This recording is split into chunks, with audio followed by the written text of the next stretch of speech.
I first saw Carousel about 3 years ago, and I was not only willing to give it a chance, I was actually a little excited about it.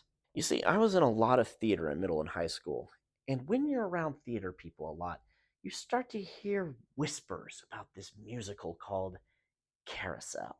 And it's not like other shows that theater people talk about. They talk about it in low, hushed tones. Have you seen Carousel? Oh, you have to see Carousel. It starts to feel like this secret gem of a show that only true musical lovers have ever seen. And then I saw it.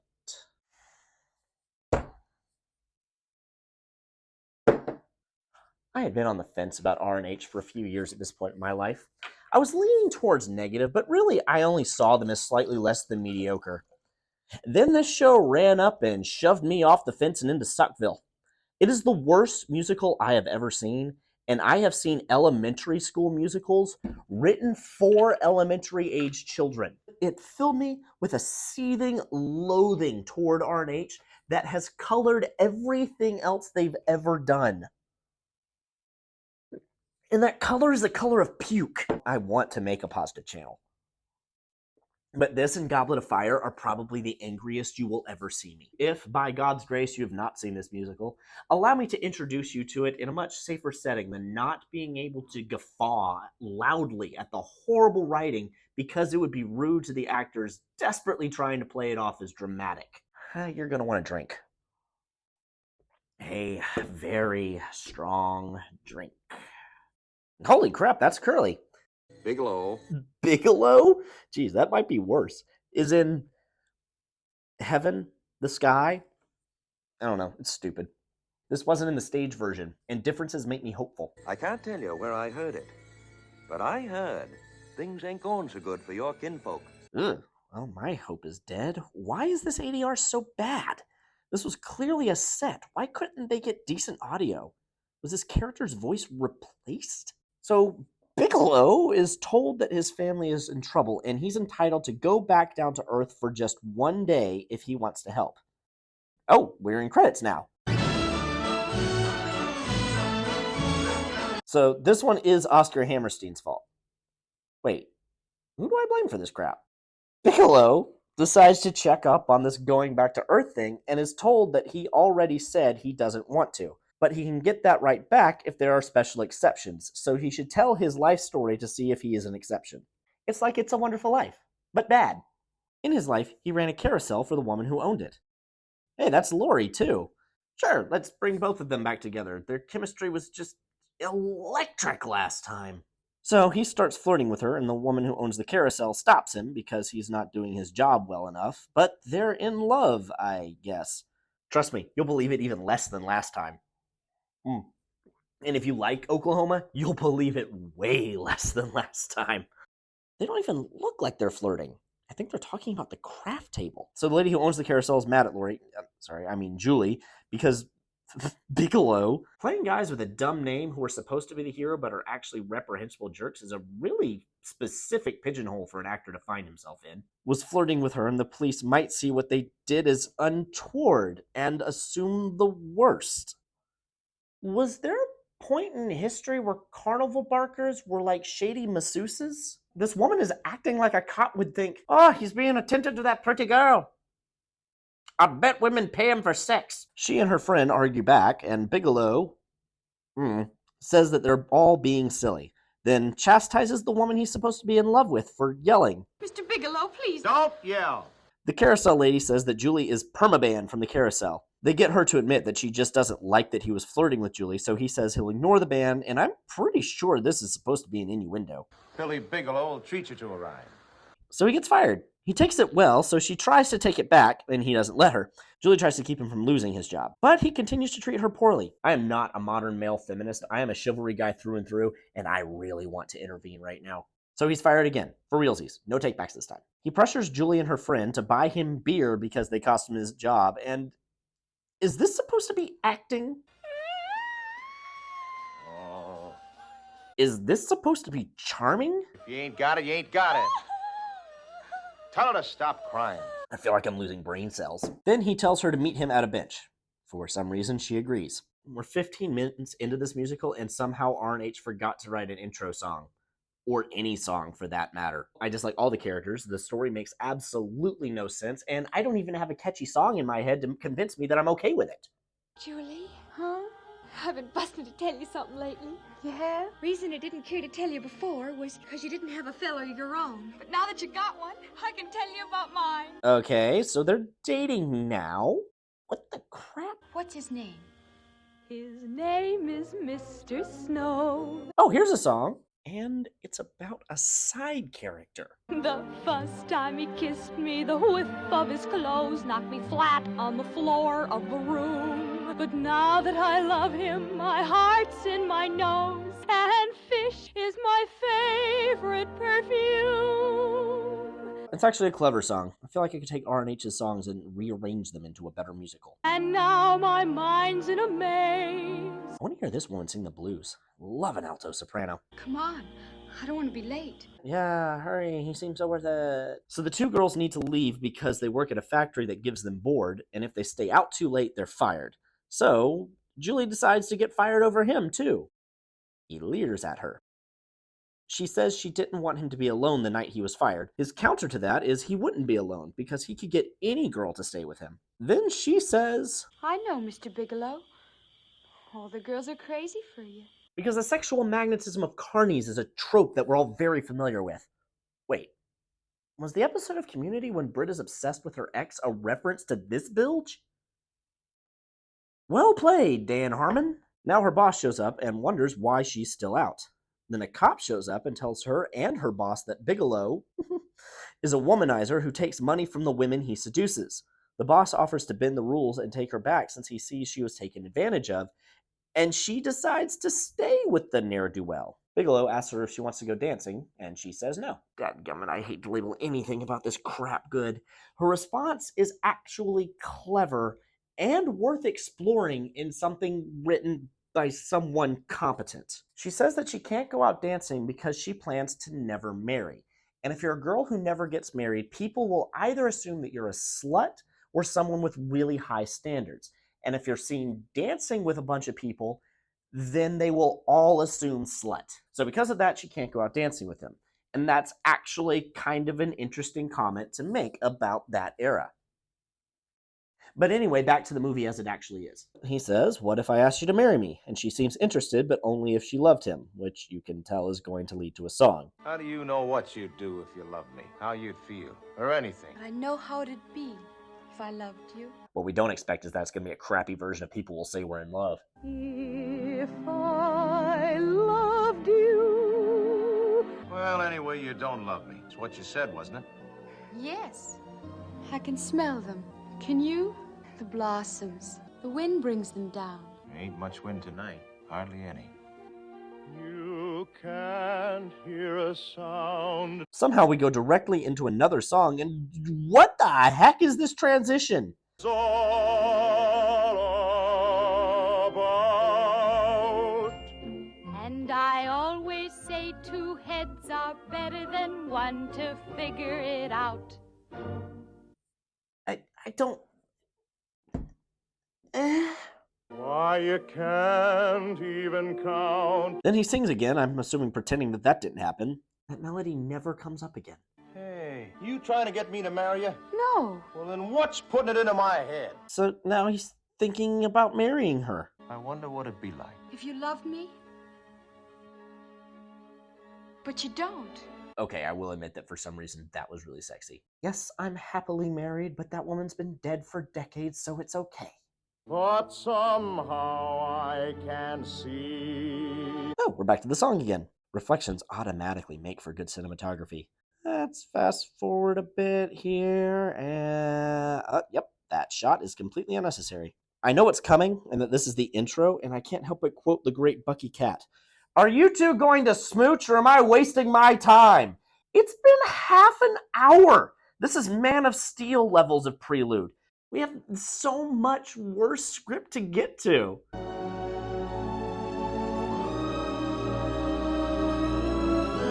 Sexual tension between these two is off the charts. Oh, yay, there it is. What the good gosh. I think we can all agree that this marriage is a bad idea. Republicans and Democrats will unite around the issue of Julie should get out now. So they eloped. Jeez, he looks like Judd Fry here, which is a sign of crap to come. This background is beautiful. I love the waterfront. It's kind of a surprise. Takes a little getting used to. Me, I never got used to it. I just couldn't get the hang of being married. Was that Julie's fault? I didn't say that. But maybe it wasn't my fault either. There's only one Carousel in town. I couldn't go back there. I didn't have a job. What did you live on? Her cousin Nettie. I didn't mind living off her cousin Nettie. It was just having nothing to do that drove me crazy. A couple of months went by, and it was June. Everybody was getting ready for the first clam bake of the season, excepting Julie and me. Everybody was having themselves a whale of a time. Our hero, ladies and gentlemen. Some may call this complex. I call it scummy. June is busting out all over. So here's the first decent song in this movie, and who signed off on this exit? And entrance.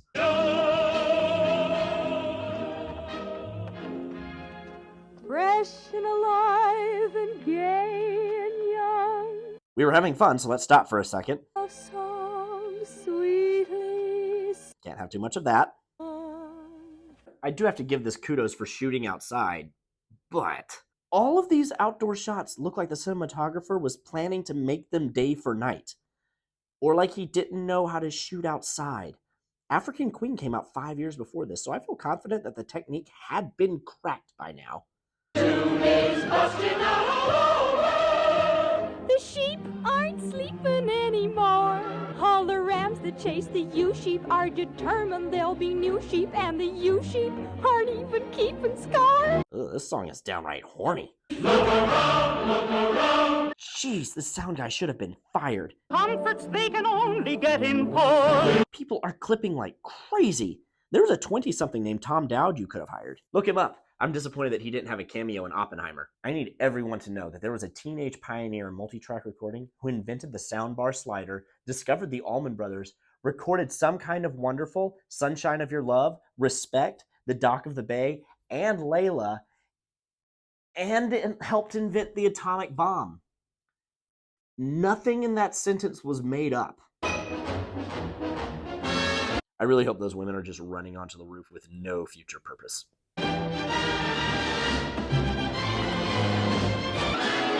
We didn't need a setup for them being on the roof. You cut away for long enough for them to get up there. What is happening? Okay, how'd they get on the roof? You set up the wrong group! Who are these guys seducing? What is happening? This is one of the most ridiculous dance breaks I've ever seen. Why is everyone on the roof?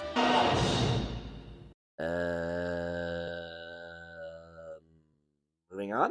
Looking for somebody, miss? My husband. They told me he was with one of your hens, Jigger Cragen. Could be, ma'am, but I ain't seen him. So, Bigelow, the guy we're supposed to be rooting for, is hiding from his wife. Jigger's been the first one lots of times. What you need's a glass of beer. Come on, I'm buying. What accent is that? This movie is selling me on Maine much better than Oklahoma sold me on Oklahoma. Is Billy working yet? No. Mr. Snow says a man that can't find work these days is just bone lazy. Billy don't know any trade. He's only good at what he used to do. So now he just don't do anything. You know something else, Carrie? Last Monday, he hit her. Nettie. Did you hit him back? Oh, no. Why would've? I'd leave him. You don't understand, Carrie. He's unhappy because he ain't working. That's why he hit me Monday. Fine reason for hitting you. Beats his wife because he ain't working.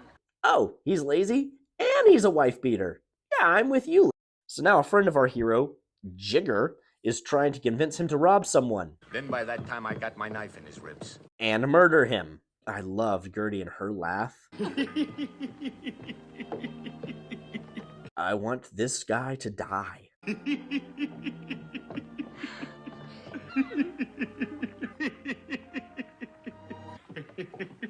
That montage was in less than 2 minutes. I feel like I know you. Oh, yeah. The man who owns the herring boat. Smell it over there, Jigger? Nope, wind's in the wrong direction. It's a good honest smell. It's a powerful, honest smell. Carrie, you still want me to offer him a job? What job? Mr. Snow here is thinking of putting on another boat, and I was going to ask him to offer you a job on it, but now Me? Work on a herring boat? No, thanks. I'm sorry, I'm unfamiliar with the hierarchy of post-Civil War America. Were fishermen on a lower rung than carnival barkers? Because I can't conceive of a reality where that is true. There's no way this wouldn't pay more than he was making. So now the lady that fired him is looking for him. She tries to get him back. Apparently his replacement carnival barker isn't as good because we just really got a taste of his amazing skills. Oh, Billy, you see, you belong out there, and you know it. You wasn't cut out for a respectable married man. You're the artist type. You belong among artists. Yeah, carnival barkers are known for their artistry. Is that seriously the symbolism that we're going for here? Carney equals artist slash musician slash actor. Yeah, I might go back. Yeah, I could still live here with Julie and, Holy Moses! Well, what's wrong? Well, can you imagine how the girls would love that? A barker who runs home to his wife every night. Oh, why, people would laugh themselves sick. I'm so confused. Was there a point in any nation's history where men who convinced people to ride a carousel were basically male strippers? Because if so, I don't think that his costume at the beginning adequately conveyed that. Don't be so stuck on yourself. Hey, the sound guy did something right. Don't get used to it. I got something to tell you. All right. I've been wanting to tell you. In fact, I was going to yesterday. Go ahead. I can't. We gotta be alone. Can't you see I'm busy here? I'm talking business. It'll only take a minute. Get out of here. I tell you, it'll only take a minute. You get out of here. No. What did you say? Definitely how we like our leading men to treat women. You can complain about characters like James Bond and how they use and seduce women, but at least he's not mean to them while claiming to love them. Tell you what, Billy. You come back. And I'll give you that ruby ring my husband left me. You've got something to tell her. I'll be back in a minute. Okay, so we all agree that she just wants to sleep with him, right? Well? Don't look at me like that. I ain't afraid of you. I ain't afraid of anyone. Go ahead and tell me what it is. Make it quick. I don't know what this story wants me to feel or think.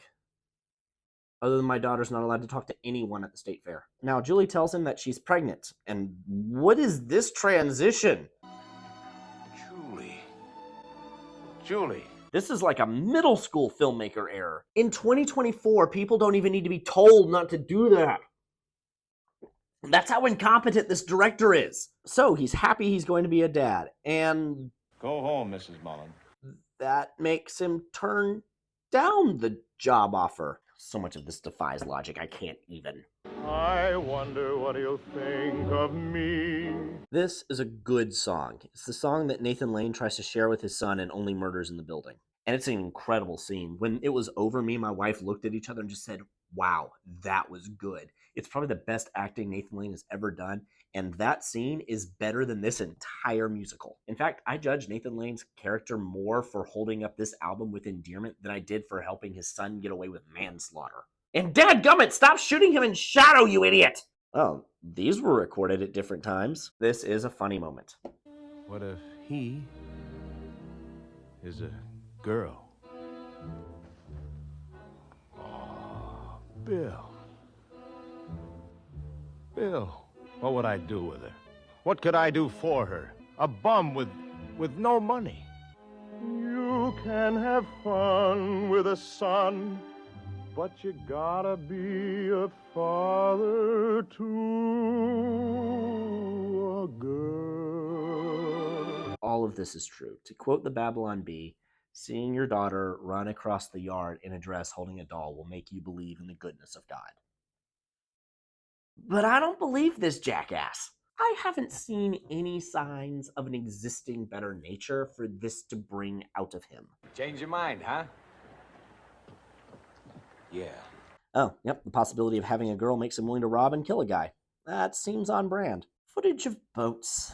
That makes this artsy, I guess. When the children are asleep, we'll sit and dream. What is it with R&H and making side characters more interesting? And better people? This guy is singing about the joy of parenthood and the satisfaction that comes with being with your wife while your children are asleep upstairs.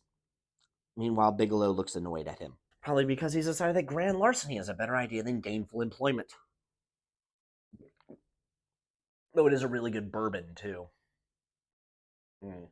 And now we get to On Stage. This is the worst musical song I have ever heard. Up to this point, people keep referring to this upcoming clam bake and how everyone is looking forward to it. Most of the post-prelude section in Act 1 is building up to this. But then we cut to Act 2. Act 2 starts at the end of the clam bake, and we immediately sing this song. This was a real nice clam bake. We're mighty glad we came. This was one of the points that broke me. My wife heard me groan and say, "Show, don't tell." And then she burst out laughing. In the movie, there is this brief sequence of people eating seafood at... I feel like this director's trying to get away with stuff. But the stage version doesn't have that sequence. So when you hear this line...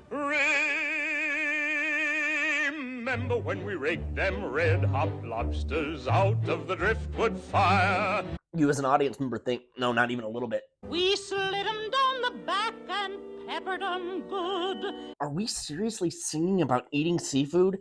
I don't give a crap.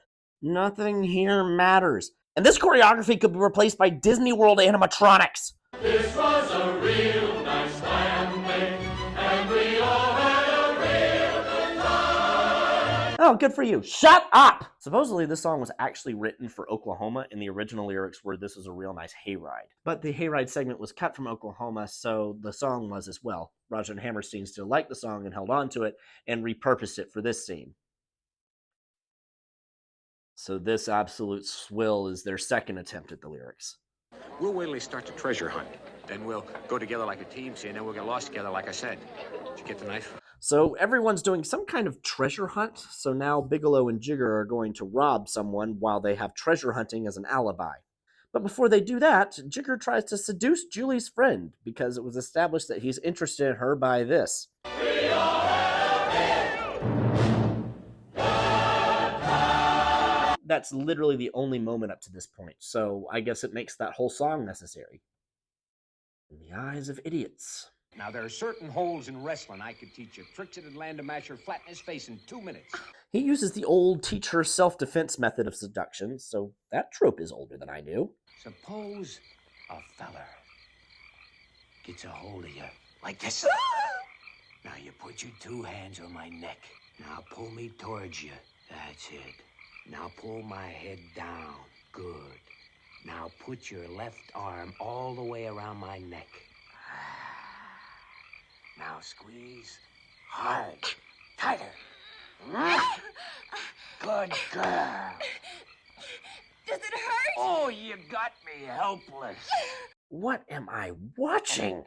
Her fiancé interrupts the seduction and breaks off his engagement, so Jigger keeps trying to seduce her. Hey, Nettie. Nettie, when do we start that treasure hunt? Right now. Get your partners, 2 men to each team. You got half an hour to find the treasure, and the winners can kiss any girls they like. What is this town? A girl who's in love with a virtuous man is doomed to weep and wail. New song. It tries to make a point about how self-righteous, full of themselves men can be detrimental to a woman's psychological state by making her think she has to live up to him. But then they interrupt it with a stand by your man message. What's the use of wondering if he's good or if he's bad? He's your feller and you love him. Which quickly devolves into, you should be lucky if any man loves you, so you should go along with whatever he wants. You're his girl and he's your feller. And all the rest is time. I think that there's some middle ground there. We are shown that Julie shouldn't believe that, but the song sure doesn't tell it to you. Why is this filmed from behind? This director is an idiot. Bigelow and Jigger play blackjack, betting their share of their planned robbery, while they wait to rob someone, and Bigelow loses his entire share before the target arrives. The businessman fights off his attackers. Bigelow tries to run off and stabs himself on a knife that he wasn't holding. Then this happens. Come on, get up. You all right, Mr. Bascom? The Clambakers come back just in time for Julie to watch him die. Neither of them look upset. I could have been a freaking movie star in the 50s. I can act circles around these two. Hold my hand tight. Oh, I am holding it. All the time. Tighter. Still tighter. This is one of the worst death scenes I have ever seen.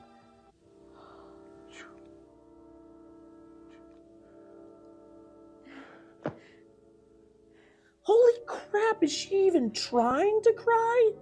Oh look, Carousel please. owner lady, whose name I never learned. Or was never said. Yep, he was definitely her boy toy. Julie seems strangely accepting of that fact.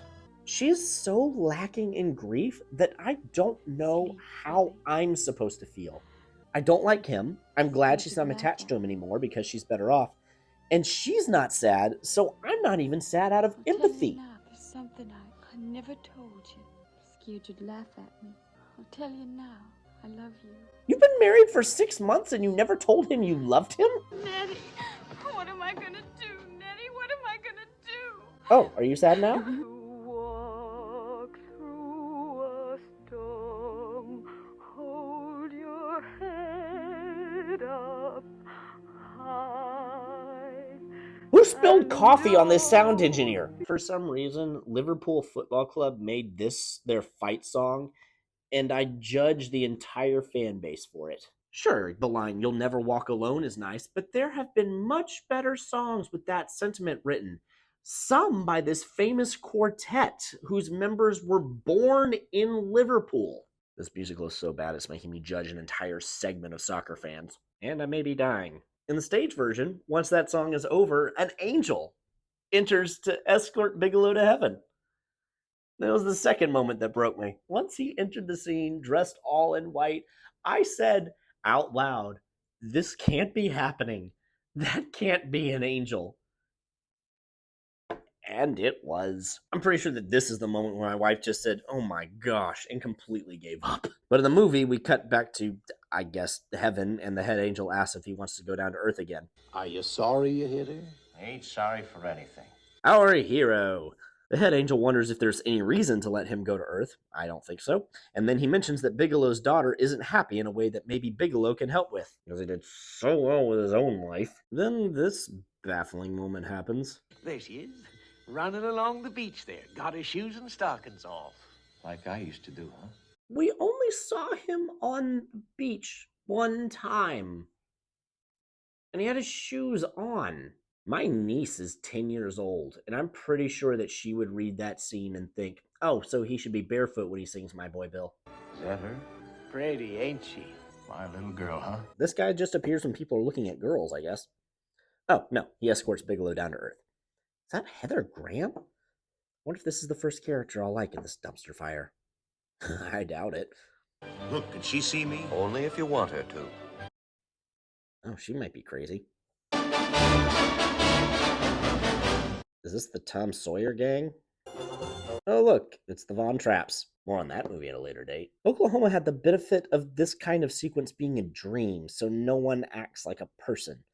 But this is supposed to be real life. No one's singing. This is just an abstract dance sequence because you're supposed to do that kind of thing, I guess. Okay, this long shot is impressive. I will admit that this character intrigues me. A tomboy in a stuffy Maine town in the late 1800s is an intriguing idea for a story.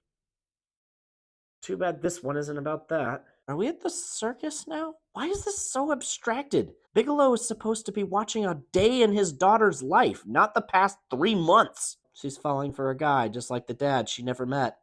That's so deep. Did whoever wrote this come up with that by themselves?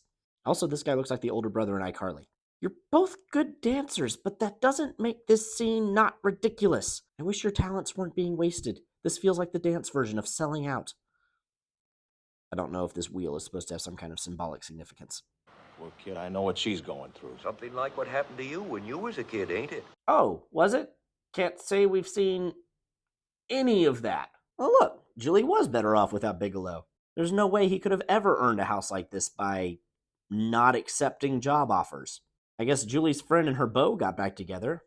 That might have been interesting to watch. You mean run away? Shh. I won't let you do it. This is called acting. I'll marry you. That's how. Will you, Enoch? Sure. Of course, it'll be a little hard persuading Papa to let me marry beneath my station, but I'll do it. Beneath your station? I do feel bad for this girl and how everyone looks down on her. She is an interesting character. You're a fine one to talk about my father. What about your own? A cheap barker on a carousel. He even beat your mother. Bigelow tries to talk to her to comfort her. I'm sure that'll go well. And I heard what that little pumpkinhead said, and it ain't true. None of it. It is true. All of it.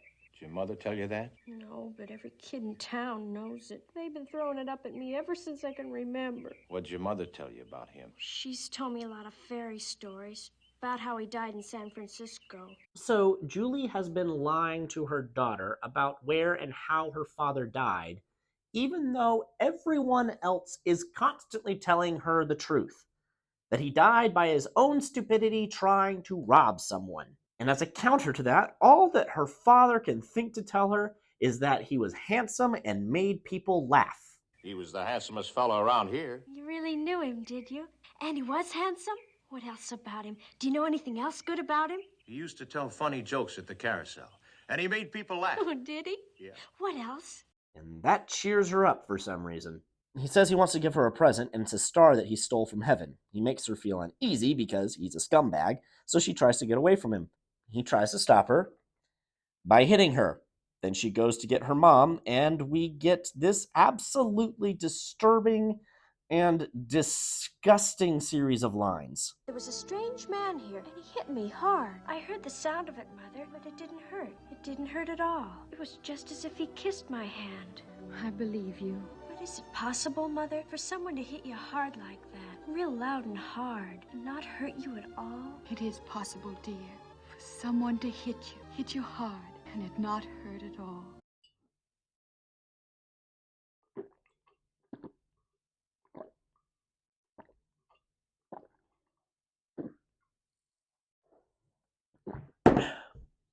What the ever living... I want to say words that will make my mom sad right now. This is insane.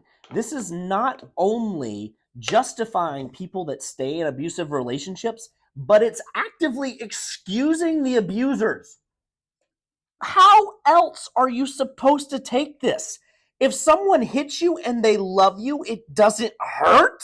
Meanwhile, we're supposed to be against Julie's friend and her husband because they seem stuffy and uptight, but they have 9 kids, which means they're going at it like bunnies, so clearly there's some passion inside of their relationship. But they look down on a man who hit his wife and intentionally stayed unemployed, so they're the bad ones in all of this. Then as a ghostly observer, he tells Julie he loves her, so I guess that makes it okay. Rogers? Hammerstein, screw you! Bigelow watches his daughter graduate, and the speaker tells the graduates that your parents don't matter. The kids have to make their own path. Bigelow insists to his daughter, even though she can't hear him, that she listen to the speaker.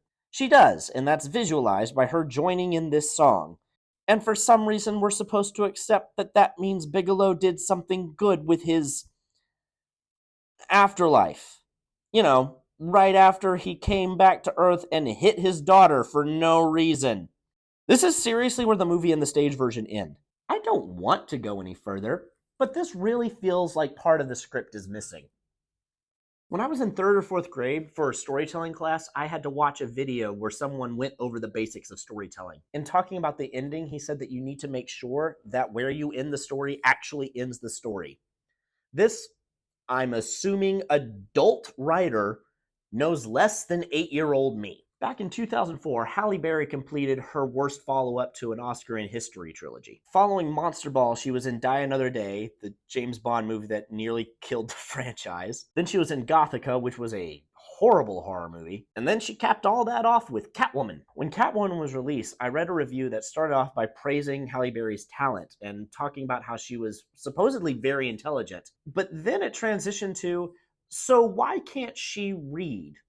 because that is the only possible explanation for why she keeps agreeing to these scripts. I feel that that was a rude assessment. Given the reverence that I have heard for Carousel over the years, I think that it's safe to assume that most actors just aren't good at recognizing horrible scripts, because this is absolute garbage. I hate everything about this, down to the fact that I can't even tell you why it's called Carousel. There's one in the very beginning, and then it disappears before we've had our first line of dialogue, and it's never seen again.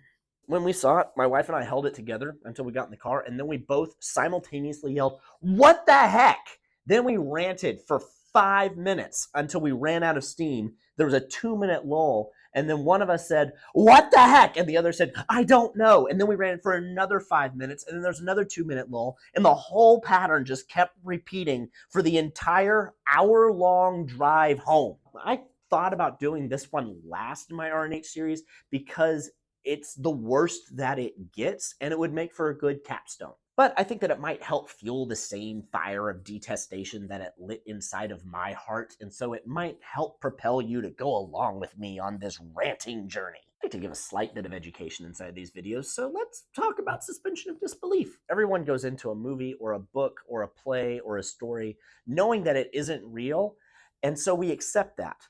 But the farther that the story gets from believable, the less likely you are to stay engaged with it. And the less engaged that you are, the more that you will notice its every single flaw. For example, many have pointed out that in Back to the Future, it's weird that Doc, a disgraced nuclear physicist, and Marty, a high schooler, are friends. But when they're together, we accept it because they're friends. They have a fantastic rapport, they get along, they like each other, and Michael J. Fox and Christopher Lloyd had excellent chemistry together. Because of the fact that it feels like a genuine friendship, we ignore that it's a weird friendship. But if we were mean to each other or annoyed each other, then we wouldn't really understand why they hung out, and then we would question it while we were watching it. As is, we might question it at first, but then we're just watching two friends be friends, and we just go along with it. This movie has me questioning everything, and I can't suspend my disbelief enough to watch it. The Golden Gate Bridge couldn't. I don't believe that everyone was crazy about this guy. I don't believe that these two were in love. I don't believe that he would quit his job because she was banned from a carousel. I don't believe that she would quit her job because a man she just met quit his. I don't believe that they'd elope so fast. I don't believe that a carny would see manual labor as beneath him. I don't believe that an unemployed man who just found out that he's going to be a father and needs to start making money and receive 2 job offers that day would instead decide to go with robbery and potential murder. I don't believe that he would gamble away his entire share of that potential robbery. I don't believe that he fell on his knife. I don't believe that Julie is upset. I don't care what your religion or lack thereof is. No one's believing that this guy got into heaven. I don't believe that given the rules that we were told, he'd be allowed to intervene in his daughter's life. I don't believe that Julie never really got over him. I don't believe that this girl's life is going to be better now because she joined in a song. The only things that I'm willing to believe are that Julie's life improved after Bigelow died and that his daughter wouldn't like him very much if she met him. This whole thing is an abject failure. None of the songs are catchy. You don't like any of the characters. I have a hard time saying that the story is nonsense because I have a hard time saying that there is a story. It's more like 3 one-acts just kind of squished together. The first is a cautionary tale about young love, as written by someone who has never been in love or young. The second is the story of a poor family trying to improve their lot in life, but they can't. Not because the system is against them, but because the husband is an idiot. I failed to click with the first 3 Dresden Files books, mainly because of the female characters. I'm going somewhere with this. I told several people that with the way they were written, I couldn't tell if Jim Butcher was an anti-feminist who had intentionally exaggerated his female characters in order to make a point, or if he was such an extreme feminist that he was completely unaware that he had girl-bossed his characters to the point of parody. This story is the same thing, but with the poor. I have no idea if this is supposed to be some kind of the poor lower classes have no real shot story, but told by someone so extreme that they're completely unaware that they have created a bunch of characters who deserve to be poor, or if this was written by Ayn Rand level capitalists to show that the poor deserve to be poor. I actually felt the same way about the movie Dead Presidents. Whew, is that a video that I dare make someday? And then the third is this weird supernatural story of a dead man coming back to Earth to help his daughter, utterly failing, and then watching her help herself without any help from him at all. As I said, the first time I saw this was a live stage performance, and I was open to the possibility that I disliked it more because you never know what kind of shortcomings are going to come up on live theater, especially for a college performance where the director really just has to work with what he has. Holy cow, I was more likely to like the stage version because the movie is so much worse. The acting is abysmal, the cinematography is amateurish, the directing is incompetent at points, and this might be the worst sound mixing I have ever heard in a theatrically released movie. Okay, well, after that, we're going to need some happy videos, so expect some more recommendations and analysis over the next couple of weeks. I believe that the next mean one will be Chamber of Secrets, but that one will probably be nicer than all of the other ones. I think. Jury's still out on Order of the Phoenix. I haven't rewatched that one in a while. It does have the shining light that is Ivana Lynch. She's so good as Luna. Well, you'll see me next time if you subscribe. Bye.